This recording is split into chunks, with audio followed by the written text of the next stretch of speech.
Good morning guys, स्वागत है दोबारा से स्टडी सर्विस की इस वीडियो में। मैं स्वाति और आज हम बात करेंगे कि आपको पता है अभी पीजीटी का जो है एग्जाम हुआ है, एक 7 तारीख को एग्जाम था और उसमें बीएड पोर्शन जो है पूछा गया था। इससे पहले हमने जो है सर ने आपको डिस्कस करवाया है पेपर 1।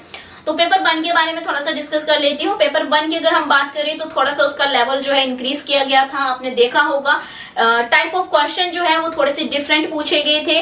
तो आपने जो है आई होप आपका अच्छा हुआ होगा। जिसका नहीं हुआ है आप निराश मत होइए और आपने जो है पढ़ाई को कंटिन्यू रखिए, क्योंकि कोई भी चीज जो है वो वेस्ट नहीं जाती। अगर आपने मेहनत की होगी तो वो कभी आपकी वेस्ट नहीं जाएगी। ठीक है, चलिए तो पेपर 2 की बात करते हैं। पेपर 2 में जो बीएड पोर्शन था हमारा, आज इसी पे हम बात करेंगे। वैसे तो मैंने आपको टॉपिक सारे करवा दिए थे, सिर्फ लास्ट यूनिट का थोड़ा सा बचा था, बट उससे रिलेटेड कोई क्वेश्चन आया नहीं था। बहुत अच्छा लक था आपका कि उससे रिलेटेड कोई क्वेश्चन नहीं आया था। तो यहाँ पे जो बीएड पोर्शन आपका 20 मार्क्स का जो पूछने वाले थे ये लोग, उसी से रिलेटेड जो है मैं आज आपको बताने वाली हूँ कि क्या क्या क्वेश्चन पूछे गए हैं और किस तरह के क्वेश्चन आपको देखने को मिले हैं। बहुत सारे क्वेश्चन ऐसे हैं जो हमने क्लास के अंदर डिस्कस किए थे, यहाँ तक इवन कि हमने मॉक टेस्ट में भी जो लिए हैं। मॉक टेस्ट जो हमारे जो 99 रुपीज वाली सीरीज थी आपकी, वहीं से आपको बहुत सारे क्वेश्चन देखने को मिले हैं।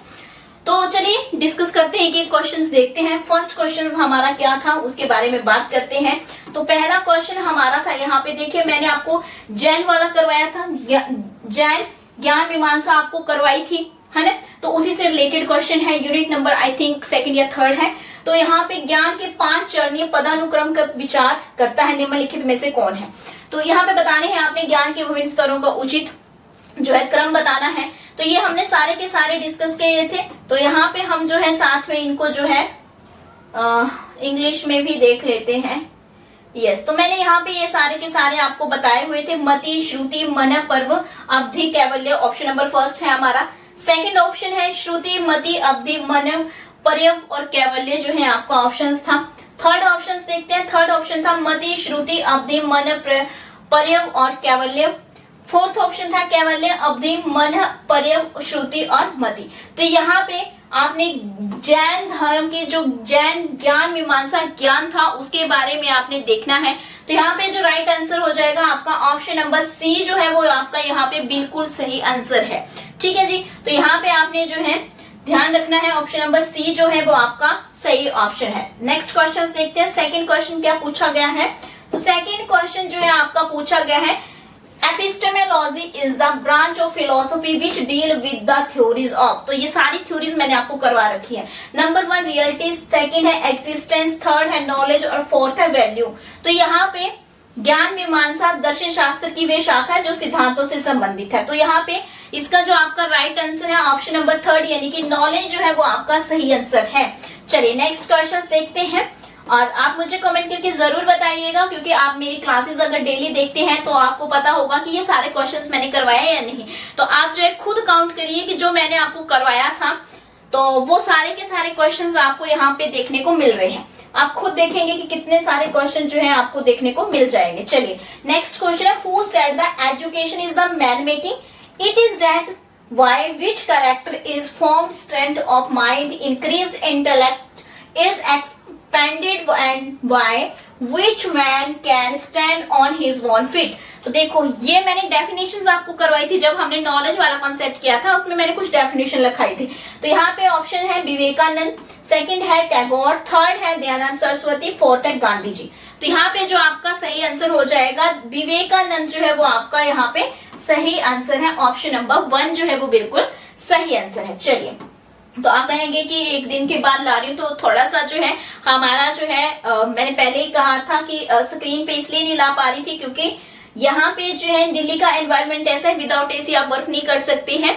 तो वो और थोड़ा सा इलेक्ट्रिसिटी का काम था जिसकी वजह से क्लास नहीं हो पा रही थी। तो अब जो है एसी भी आ चुका है, इलेक्ट्रिसिटी भी ठीक हो चुकी है, तो कंटिन्यू क्लासेस है। तो चलिए, तो आज जो है जैसे ही ये काम हुआ तो मैंने सोचा पहले आपको आंसर की बनाते हैं। चलिए, which statement is are true as per Buddhist philosophy. तो बुद्धिस्ट फिलोसफी भी मैंने आपको बता रखी है। तो यहाँ पे बताना है कि बौद्ध दर्शन के अनुसार कौन से कथन सत्य है। Number 1, maya is root cause of all troubles, यानी कि जो माया है सभी परेशानियों का मूल कारण है। सेकंड था sorrow is the root of cause of all troubles, यानी कि दुख ही सभी कष्टों का मूल कारण है। थर्ड था birth and death are cause of the troubles, यानी कि जन्म और मृत्यु कलेश का कारण है।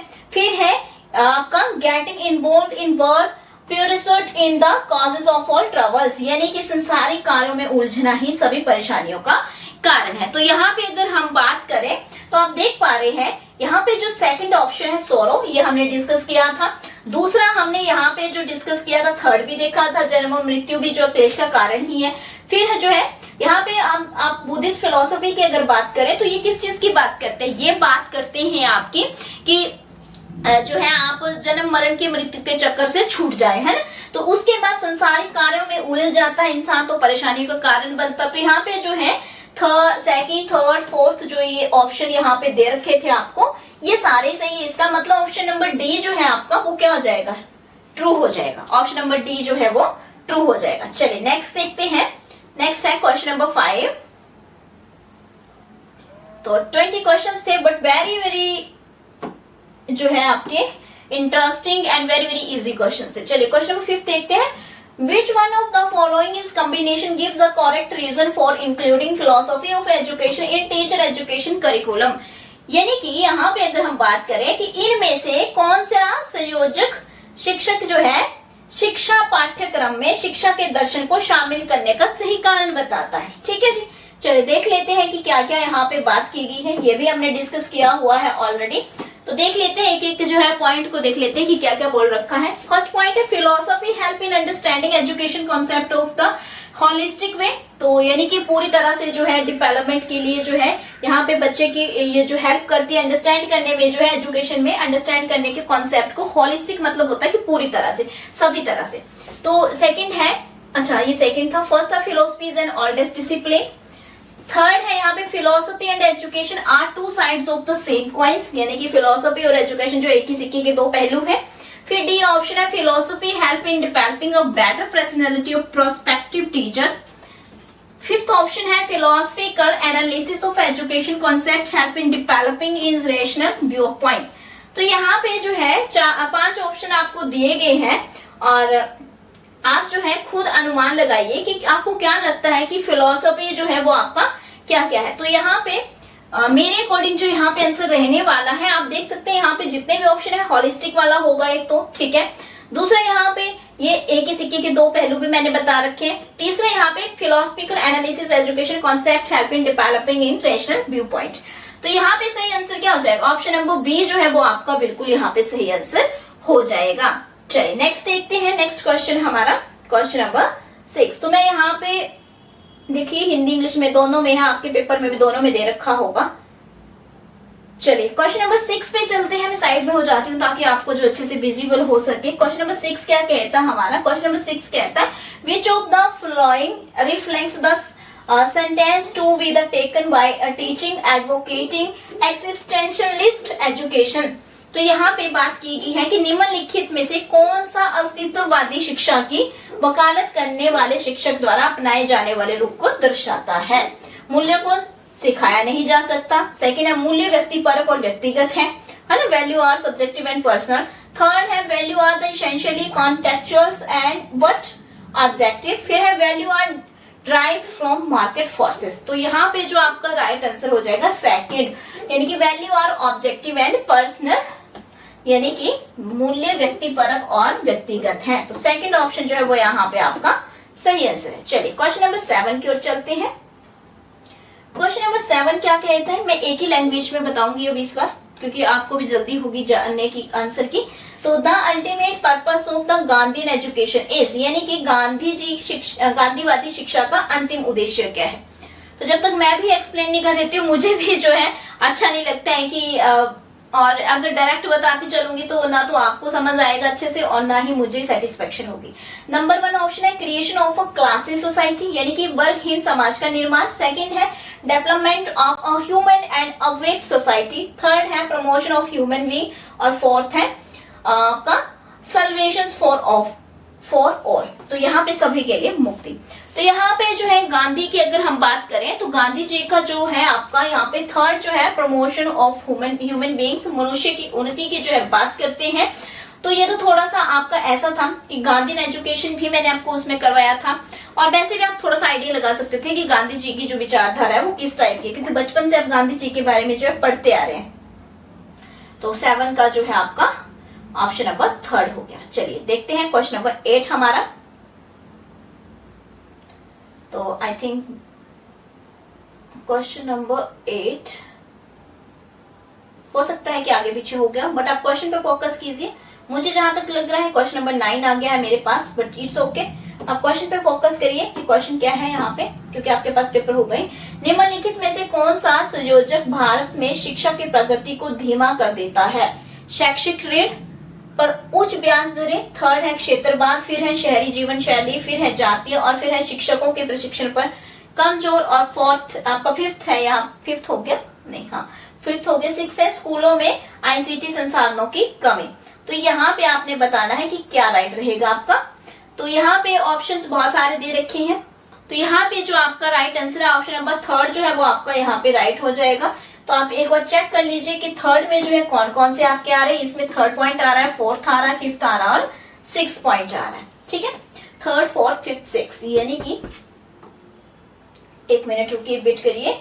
ओके अच्छा नहीं, फोर्थ आएगा यहाँ पे। ठीक है, क्या आएगा? फोर्थ आएगा। सेकंड पॉइंट आएगा क्षेत्रवाद आएगा, फिर आपका जो है फोर्थ पॉइंट आएगा जातीयता, फिर है आपका फिफ्थ शिक्षकों के प्रशिक्षण पर कमजोर, और फिर है सिक्स आपका स्कूलों में आईसीटी संसाधनों की कमी। तो उससे क्या होता है, ये जो जितने भी मैंने पॉइंट बताए, इससे क्या होता है, प्रगति को जो है यानी कि शिक्षा के एजुकेशन का जो आपका प्रोग्रेस चल रही है उसमें क्या हो जाता है, प्रोग्रेसिव एजुकेशन के लिए कह सकते हैं, या इसकी प्रोग्रेस के लिए जो है क्या कर देता है, ये इसको थोड़ा कम कर देता है ना, धीमा कर देता है। तो यहाँ पे ऑप्शन नंबर 4 जो वो आपका इस क्वेश्चन का राइट आंसर है। चलिए क्वेश्चन नंबर 10 देखते हैं। मेरे पास क्वेश्चन नंबर 10 क्या है, which of the following is not a principle of development. तो यह तो बिल्कुल ही इजी था है ना। तो ये तो है आपको जो है, आपने अगर बीएड के रखी है तो आपने फर्स्ट कॉन्सेप्ट के अंदर ही जो है सीडीपी में पढ़ रखा होगा। प्रिंसिपल ऑफ कंटिन्यूटी है, सेकंड है principle of individual differences, third is principle of proceeding as specific to general response, फिर है प्रिंसिपल ऑफ द इंटीग्रेशन। तो यहाँ पे जो राइट आंसर आपका हो जाएगा option number third is your right answer. विशिष्ट से सामान्य प्रतिक्रिया की और आगे बढ़ने का सिद्धांत जो है वो आपको वहां पे जो है देखने को नहीं मिलता है। बाकी जितने भी सिद्धांत है, चाहे इंटीग्रेशन वाला हो, इंडिविजुअल डिफरेंसेस हो, कॉन्टिन्यूटी हो, वो सब जो है आपने पढ़ रखे होंगे डिवेलपमेंट के दौरान सीडीपी में। अच्छा चलिए, अब आता है क्वेश्चन नंबर 8 हमारे पास। यहाँ पे थोड़ी सी स्लाइड आगे पीछे हो गई थी, but it's okay. Free and compulsory education was recommended by. इतना इजी क्वेश्चन क्या बोलूं अब। सेकेंडरी एजुकेशन कमीशन, सेकंड है नेशनल एजुकेशन पॉलिसी 1968, फिर है कोठारी कमीशन, या फिर नेशनल एजुकेशन पॉलिसी 1986। तो यहाँ पे जो राइट आंसर हो जाएगा कोठारी कमीशन, आपने जो है पढ़ रखा होगा, उसमें भी फ्री एंड कंपल्सरी एजुकेशन की बात कर रखी है, तो यानी कि मुफ्त और अनिवार्य शिक्षा की जो है बात कर रखी है। उसके बाद हम देखते हैं नेक्स्ट क्वेश्चन है क्वेश्चन नंबर 9। तो इसका आंसर मैं आपको बता चुकी हूं, ऊपर हमने जो है इसमें देख लिया है। इसमें ऑप्शन नंबर 4 जो था वो आपका सही आंसर था। चलिए क्वेश्चन नंबर 10 भी हमने देख लिया ऊपर। क्वेश्चन नंबर 11 की बात करते हैं। क्वेश्चन नंबर 11 क्या कहता है कि यहाँ पे Archimedes found the solution of his problem when he was in his bathtub, this will be come under which step of the process of creativity. यानी कि आर्किमिडीज को अपनी समस्या का समाधान तब मिला जब वे अपने बाथटब में था। ये सृजनात्मक प्रक्रिया के किस चरण के अंतर्गत आता है? नंबर 1 प्रेपरेशन, सेकंड है इनक्यूबेशन यानी कि आपका ऊष्मायन, फिर है आपका इल्यूमिनेशन यानी कि आपका रोशनी, फिर है आपका वेरिफिकेशन यानी कि सत्यापन। तो यहाँ पे जो राइट आंसर हो जाएगा ऑप्शन नंबर 3 यानी कि रोशनी जो है वो आपका यहाँ पे सी ऑप्शन जो है वो आपका सही आंसर होगा। चलिए क्वेश्चन नंबर 12 की ओर चलते हैं, और मुझे कमेंट करके आप जरूर बताएं कि आपने जो है कितने सारे क्वेश्चन जो है आपके ठीक हो रहे हैं। आपने मेरी अगर वीडियोस देखे तो जरूर मुझे बताएं, ठीक है। चलिए नेक्स्ट है प्रकार्यवाद या फिर पीरियड ऑफ द फंक्शनिज्म की अगर हम बात करें, पीरियड ऑफ फंक्शनिज्म प्रकार्यवाद के प्रणेता जो है कौन है? तो यहाँ पे विलियम वुंड है, विलियम जेम्स है, जेबी वॉटसन है, कुंट लेविन है। कुंट बोल सकते हैं या कंट लेविन बोल सकते हैं। तो यहाँ पे जो राइट आंसर है ऑप्शन नंबर 2, और मैंने आपको ये करवा रखा है, विलियम जेम्स जो है करवा रखा था। चलिए नेक्स्ट क्वेश्चन देखते हैं। नेक्स्ट क्वेश्चन क्या है हमारे पास? Which of the most effective reinforcement schedule according to operant conditioning theory of learning for stable learning. तो आपको याद होगा कि रेनफोर्समेंट की किसने बात कर रखी है। रेनफोर्समेंट की जितने भी आपके बिहेवियरलिस्ट के थ्योरिस्ट हैं उन्होंने सबने जो है रेनफोर्स की बात कर रखी है, यानी कि व्यक्ति को जो है क्या करना, जैसे प्रेज कर देना किसी की, या हम कहते हैं वेरी गुड, इस टाइप का जो चीजें रहती है उसको रेनफोर्समेंट कहते हैं। मतलब यानी कि उनको एनकरेज करना, मोटिवेट करना।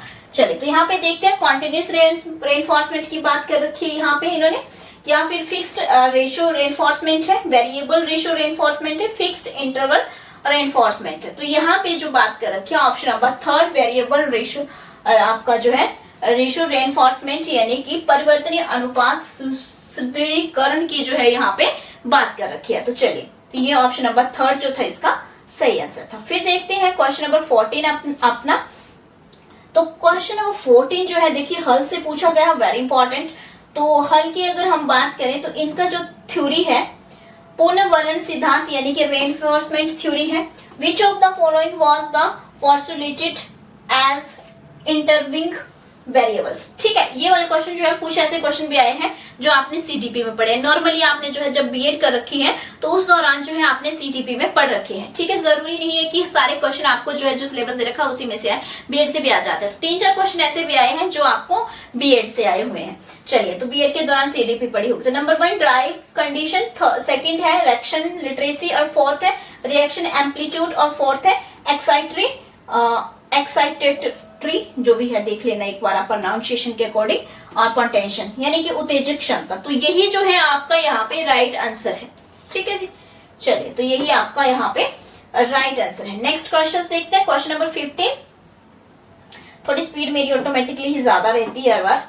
तो क्वेश्चन नंबर 15 क्या कहता है हमारा, क्वेश्चन नंबर 15 कहता है कि आपके जो रोशा इंक ब्लड टेस्ट है कंसिस्ट ऑफ, तो आपका रोशा इंक ब्लड टेस्ट में शामिल है 5 काले और 5 रंगीन कार्ड, यानी कि 5 ब्लैक एंड 5 जो है कलर्ड कार्ड्स। सेकंड है 10 ब्लैक एंड 10 व्हाइट कार्ड्स। फिर थर्ड है आपका 5 black and white and 5 multi coloured card, और फोर्थ है 10 मल्टी कलर्ड कार्ड।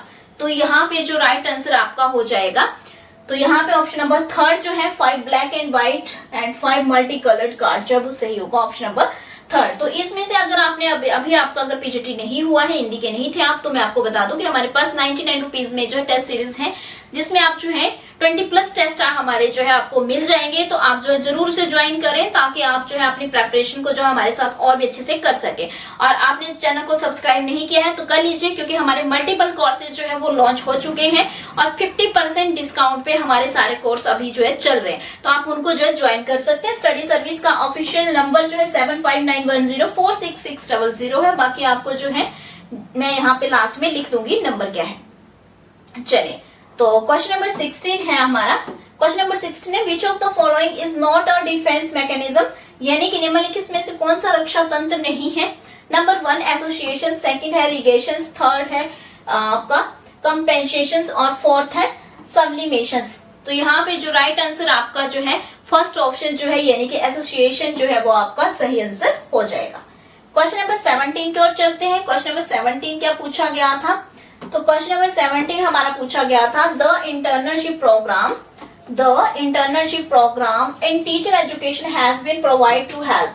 तो ये भी क्वेश्चन हमने जो है टेस्ट सीरीज में भी किया था कि एक इंटर्नशिप प्रोग्राम जो आपका रहता है जिसको आप टीपी भी कहते हैं, तो वो जो है हेल्प करता है the teacher in school. Second है the student teachers in the training program. Third है हमारे पास the teacher educator in the training institutions. तो फोर्थ है हमारे पास the principals of the school where internship in education. तो यहाँ पे जो राइट आंसर है option number B the student teacher in the training program. तो जो स्टूडेंट टीचर होते हैं उनको ट्रेनिंग के दौरान जो मदद मिलती है वो किससे मिलती है, इंटर्नशिप प्रोग्राम से। चलिए इसके बाद जो है क्वेश्चन नंबर 18 देखते हैं कि क्वेश्चन नंबर 18 जो है वो क्या पूछा गया था। तो एक भी क्वेश्चन मुझे ऐसा नहीं लगता है कि आपने नहीं किया होगा या आपको नहीं आता होगा। Which of the following institutions is directly responsible for the professional growth of school teacher in India? तो भारत में स्कूली शिक्षकों के व्यावसायिक विकास के लिए निम्नलिखित में से कौन सी संस्था सीधे तौर पर जिम्मेदार है, एनसीईआरटी, नैक, एनआईओएस या फिर इग्नू। तो यहाँ पे एनसीईआरटी के द्वारा ही जो है भारत में जो है हमारा जो सिलेबस रहता है एनसीईआरटी के अकॉर्डिंग ही रहता है, एनसीईआरटी बोर्ड के अकॉर्डिंग रहता है पूरे इंडिया में। तो ये इंपॉर्टेंट है। ऑप्शन नंबर 1 जो था वो सही आंसर था। नेक्स्ट है सर्व शिक्षा अभियान भी कैसे रह सकता था, ये क्वेश्चन है ना, बीएड में पढ़ा होगा आपने। सर्व शिक्षा अभियान की अगर बात करें, adopted which of the following, तो अगर आपने मेरे पास कभी टेट की कोचिंग ली होगी तो जब मैंने आपको एनसीएफ करवाया होगा, एनटीई जो है करवाया होगा, या फिर आपको नेशनल पॉलिसी ऑफ एजुकेशन करवाई होगी, तो उस टाइम मैंने आपको जो है सर्व शिक्षा अभियान के बारे में जरूर पढ़ाया। तो यहाँ पे 0 रिसोर्स रूम पॉलिसी था, 0 रिजेक्शन पॉलिसी था, 0 एक्सेप्टेंस पॉलिसी था, या 0 फेलियर पॉलिसी था। तो यहाँ पे आपने बताना है सर्व शिक्षा अभियान जो है आपका निम्नलिखित में से किसे अपनाया, निम्नलिखित में से जो है किसे अपनाया इन्होंने, तो 0 रिजेक्शन पॉलिसी को जो है, शून्य अस्वीकृति नीति को जो है इनके द्वारा जो है अपनाया गया। चलिए नेक्स्ट देखते हैं क्वेश्चन नंबर 20। इससे पहले क्वेश्चन नंबर 20 को मैं डिस्कस करूं, मैं यहाँ पे स्टडी सर्विस का आपको ऑफिशियल नंबर लिख देती हूँ 7591046600। अगर आप चाहते हैं पीजीटी से रिलेटेड जो आपका बीएड पोर्शन है तो उससे रिगार्डिंग अगर आप टेस्ट सीरीज चाहते हैं तो आप जो है स्टडी सर्विस ऐप को जो है डाउनलोड कर सकते हैं और अपनी 99 रुपीज में जो है 20+ जो है टेस्ट आप ज्वाइन कर सकते हैं। चलिए क्वेश्चन है question number 20, which of the following have been the defined performance indicators for the assessment and the accreditations of the institution wide NAAC. तो यहाँ पे ऑप्शन नंबर 1 है करिकुलर एस्पेक्ट, सेकंड है research innovation and the extensions, third है governance leadership and the management, fourth है election of student union member and their interest, और fifth है institutional value and the best practice. चलिए अब मैं आपको जो है हिंदी में भी दिखा देती हूँ क्योंकि बहुत सारे स्टूडेंट हिंदी मीडियम के भी होते हैं। तो यहाँ पे क्या बोल रखा है, यहाँ पे बोल रखा है नेक द्वारा निम्नलिखित में से किसे संस्थान जो है, किसे संस्थानों के मूल्य और मान्यताओं के प्रदर्शन संकेतक के रूप में परिभाषित किया गया है। नंबर 1 पाठ्यचर्या संबंधी पहलू, सेकंड है अनुसंधान नवाचार और विस्तार, थर्ड है शासन नेतृत्व और प्रबंधन, फोर्थ है छात्र संघ के सदस्यों का चुनाव और उनकी रुचि, और फिफ्थ है संस्थागत मूल्य और सर्वोत्तम प्रथाएं। तो यहाँ पे ऑप्शन जो है आपको दिए गए हैं, यहाँ पे CDE जो है, CDE ये तीनों जो है बिल्कुल आपकी जो है सही है। ऑप्शन नंबर डी जो है वो आपका यहाँ पे बिल्कुल सही आंसर है। तो आई होप आपके 20 में से जो है 18 क्वेश्चन 101% ठीक होंगे, क्योंकि मेरी अगर आपने डेली क्लासेस लगाई है तो 80 क्वेश्चन ऐसे हैं जो हमने रेगुलर क्लासेस के अंदर किए हैं। ठीक है, तो प्ले लिस्ट में जो है आपको पता है कि हमारी सारी वीडियोस हैं, डेली मेरी क्लासेस होती थी आपकी। तो ये सब जो है आई होप आपका पेपर बहुत अच्छा हुआ होगा, और जिनका होने वाला है अभी उनका भी बहुत ज्यादा अच्छे होगा। तो थोड़ा सा पेपर 1 पे फोकस करिए, बाकी पेपर 2 जो है वेरी वेरी इजी है। पेपर 2 में जितने भी क्वेश्चन आए हैं वेरी वेरी इजी आए हैं, इसका कोई झमेला नहीं है आपको इन क्वेश्चन का। 1-2 आप जो है टेस्ट सीरीज अगर आप लगा लेंगे 99 रुपीज वाली, तो आपके जो है ऑटोमेटिकली क्वेश्चन ये सारे हो जाएंगे। तो चलिए आपने कमेंट में जो है मुझे जरूर जो है बताएं कि आपका जो है आपको ये क्वेश्चंस कैसे लगे, और जितना आपने पढ़ा था उनमें से जो है आपको क्वेश्चन कितने आते थे ये भी जरूर बताएं, और आपका पेपर कैसा हुआ ये भी बताएं। थैंक यू सो मच, मिलेंगे नेक्स्ट क्लास में जल्दी ही।